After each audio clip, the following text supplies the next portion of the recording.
Glória a Deus, aleluia. Aleluia. Irmãos, com a paz do Senhor Jesus. Amém. Eu confesso que eu estou aqui. Ah, Deus é lindo, né? Deus é lindo demais, gente. Deus é lindo, Deus é maravilhoso. Deus, Ele é tremendo. Quando a gente pensa que a gente já não pode mais, Ele vem e fala: ei, eu sou contigo. Aleluia. Né? Deus habita nos meios do louvor. Quando Glória a nós Deus. chegamos, Ele falou assim: eu vou parar o carro do outro lado lá. Aí eu já ouvi o louvor. Nós descemos do carro e já ouvimos o louvor. Eu falei assim: o Senhor já chegou. Glória a Deus, aleluia.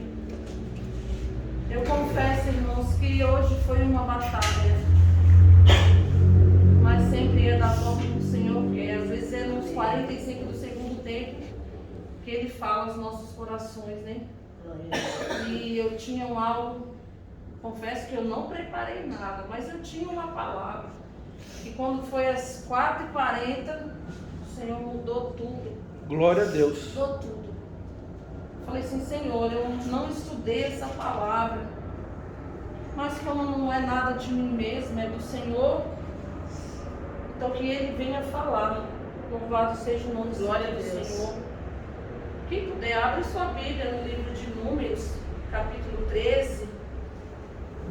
Livro de Números, capítulo 13. É o quarto livro da Bíblia. Confesso que eu não preparei uma pregação, porque eu não sou pregadora. Glória a Deus, aleluia. Ele me chama de pastor assim, mas é brincando, viu? Estou profetizando. Aleluia. Não é fácil, não. Deus é lindo. Livro de Números, capítulo de número 13. Eu vou ler o versículo de número 30. Louvado seja Deus.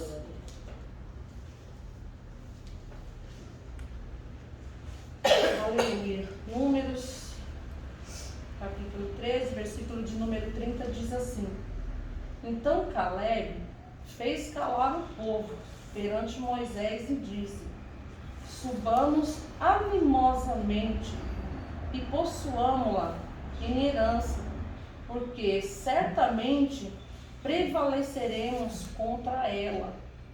Só esse versículo aqui. Glória a Deus. Louvado seja Deus. Aleluia. Né? Aqui a palavra nos fala sobre os 12 homens que Moisés mandou para espiar a terra prometida, a terra de Canaã.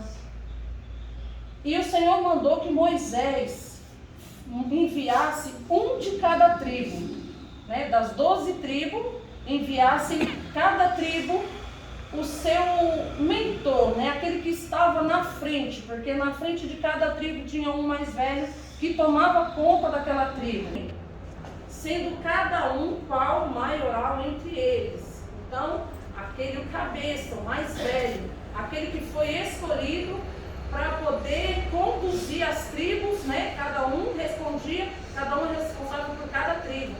E Moisés assim fez. Então ele enviou os 12, né, para ir espiar a terra de Canaã. Só que eles iam passar por cidades até chegar em Canaã. E no versículo 17 diz: Enviou, pois, Moisés a espiar a terra de Canaã e disse: Subi, pois, por aqui para a banda do sul e subi a montanha e vede que terra é e o povo que nela habita, se é forte, fraco, se é pouco ou muito. E qual é a terra em que habita, se é boa ou mal? E quais são as cidades em que habita, se é em arraiais ou em fortaleza?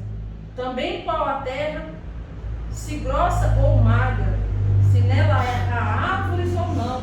Esforçai-vos e tomai do fruto da terra. E eram aqueles dias os dias das primícias das uvas, louvado seja Deus. Então aqueles 12 homens saíram, um por cada canto, né?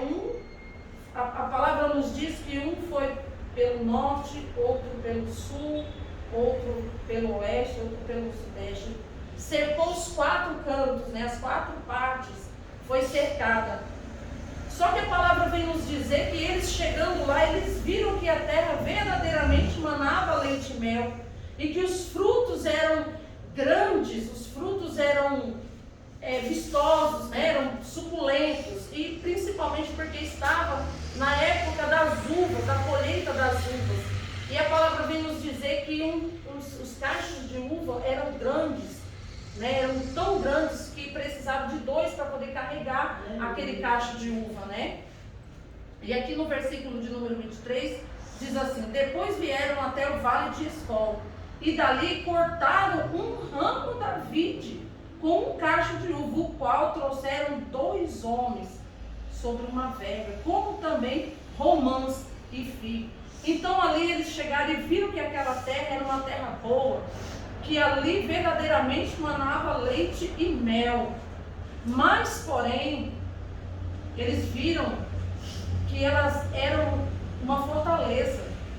Eles viram ali gigantes, né? Homens altos e vistosos, homens que eram formosos, né? Louvado seja Deus. E o povo, porém, que habitava nessa terra era poderoso, e as cidades eram fortes e muito grandes, e pela ribeira do Jordão. Louvado seja Deus. E eles chegaram, né? Voltaram e foram falar com Moisés. Olha, lá verdadeiramente tem mana, leite e mel. Verdadeiramente lá é a terra prometida, a terra que o Senhor prometeu aos nossos pais. Essa terra é uma terra boa, porém, lá tem gigante. Porém, o povo de lá não vai ser fácil. Os homens, aqui no versículo 31 diz assim: porém os homens que com eles subiram disseram, né? Tirando Caleb e Josué, que foram os únicos 2 que conseguiram enxergar na visão do Senhor, na visão que o Senhor preparara para eles, na visão espiritual, fora esses 2, os outros 10 não conseguiram enxergar aquilo que Deus queria mostrar. Então eles disseram assim: porém os homens que com eles subiram disseram: não podemos subir contra aquele povo, porque é mais forte do que nós. E eles inflamaram a terra que habitam, espiando perante os filhos de Israel, dizendo: a terra pelo meio da qual passamos a espiar é terra que consome os seus moradores. E todo o povo que vimos no meio dela são homens de grande estatura. Também vimos ali gigantes, filhos de Anak, descendentes dos gigantes. E éramos aos nossos olhos como gafanhoto, e assim também éramos aos seus olhos. Ou seja, aqueles homens, eles se sentiam pequenos, como gafanhoto, perto daqueles homens que habitavam naquela terra de Canaã. Louvado seja Deus. E na nossa vida não é diferente quando Deus tem uma promessa. Porque nós vivemos debaixo de uma palavra do Senhor. Nós vivemos debaixo de uma palavra de bênção, de cura, de renovo, de salvação. E muitas das vezes o que está ao nosso redor nos faz tão pequeno diante de Deus, diante da grandeza da palavra do Senhor. Os problemas nos tornam pequenos, né? A situação nos torna pequeno, a ponto de nós não conseguirmos enxergar, né, aquilo que Deus tem para nós. Aqui o povo estava entrando na terra prometida, naquilo que Deus prometeu. Deus os tirou do Egito, da terra da servidão, para que eles fossem para essa terra que emana leite e mel. Essa terra que Deus prometeu a eles. E na nossa vida muitas das vezes é assim. Às vezes essa terra prometida é um emprego, às vezes a terra prometida é um filho restaurado, um casamento restaurado. E a gente olha para essa circunstância como eles olharam para a grandeza do problema, né? E não viram que Deus era com eles. E na nossa vida não é diferente. Nos tempos de hoje, no qual nós estamos vivendo, a situação ela nos mostra que nós não conseguimos. A situação vem dizer assim: olha como que está lá fora. Olha como os jovens estão nas drogas. Olha como que está a prostituição. Olha como que está os jovens no baile funk. Olha como que está aquele homem que não sai do bar, né? Aquele esposo. Olha como que está aquela esposa que não é sábia dentro da sua casa. E Caleb e Josué, um era da tribo de Efraim, né?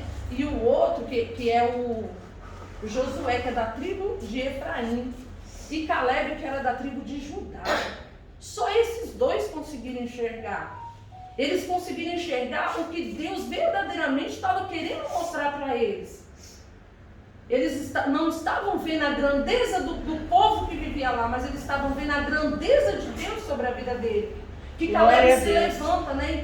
Então, Caleb fez calar o povo perante Moisés e disse: vamos, nós vamos e vamos animados, nós vamos possuir em herança, porque certamente nós vamos prevalecer.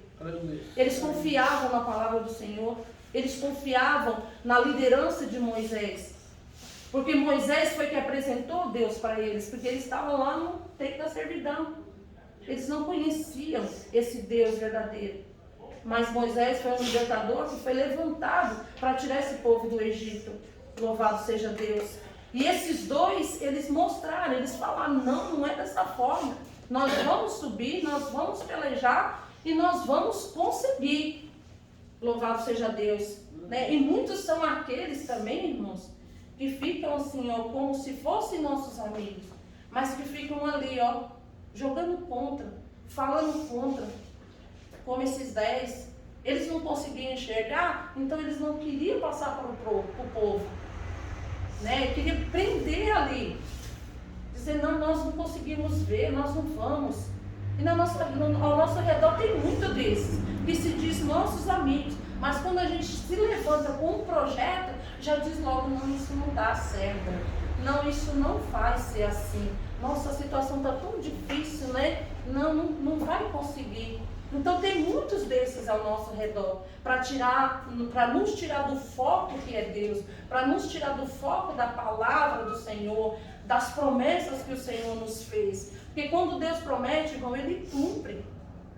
Glória a Deus. Né? A palavra nos diz que Ele não é homem para que minta, nem filho do homem para que se arrependa naquilo que Ele nos prometeu. Mas nós temos que ser como Caleb e Josué, nós temos que acreditar e não ver as dificuldades. Aleluia. Nós olharmos para Deus e não para as dificuldades. Amém. Aleluia. E aqui mais à frente, no capítulo de número 14, no versículo número 39, aí aqui vem, ó, Deus falando que o povo se acovardou. O povo chegou e falou assim: não, nós não vamos não. Eles queriam até linchar Moisés, queriam linchar Caleb e Josué, porque eles estavam querendo ir. Não vamos que vai dar certo. Não, nós não vamos. Então eles já estavam querendo ali ir para um embate, porque era 10 falando ao contrário e 2 falando a favor. Mas aí Deus vai, eles se rasgam na presença do Senhor, eles se lançam na presença do Senhor e falam com o Senhor: Senhor, como que nós vamos entrar? Se a maioria deles diz que nós não vamos conseguir, mas como nós vamos conseguir? No 11. O 11 é Deus falando com Moisés. Ele disse, o Senhor a Moisés: até quando me provocará este povo? E até quando me não crerão por todos os sinais que eu já fiz no meio deles? Com pestilência eu ferirei, e o rejeitarei, e farei de ti povo maior e mais forte do que esse. Então o que Deus falou assim? Não, eu vou exterminar esse povo aí, porque eles são rebeldes. Eles não estão conseguindo, depois de tudo que eu fiz, depois de todos os sinais de maravilha, depois das 10 pragas no Egito, depois de ter saído do Egito, né? Quando o povo hebreu saiu do Egito, os egípcios deram ouro, deram prata, deram valores, né? Coisas de valor, para que eles fossem embora, porque a praga era tanto, o negócio lá foi tão feio que estavam mandando embora. Primeiro Faraó não quis deixar ir, depois falou assim: não, vai e ainda leva aqui, ó, como se fosse ter espólio de guerra. Vai embora. E Deus fez tantos sinais de maravilha, cruzaram o mar vermelho com os pés em seco, né? Olharam para trás e viram a cavalaria do Faraó toda se afogar dentro do mar. Tocar na rocha e sair água, caiu o maná do céu.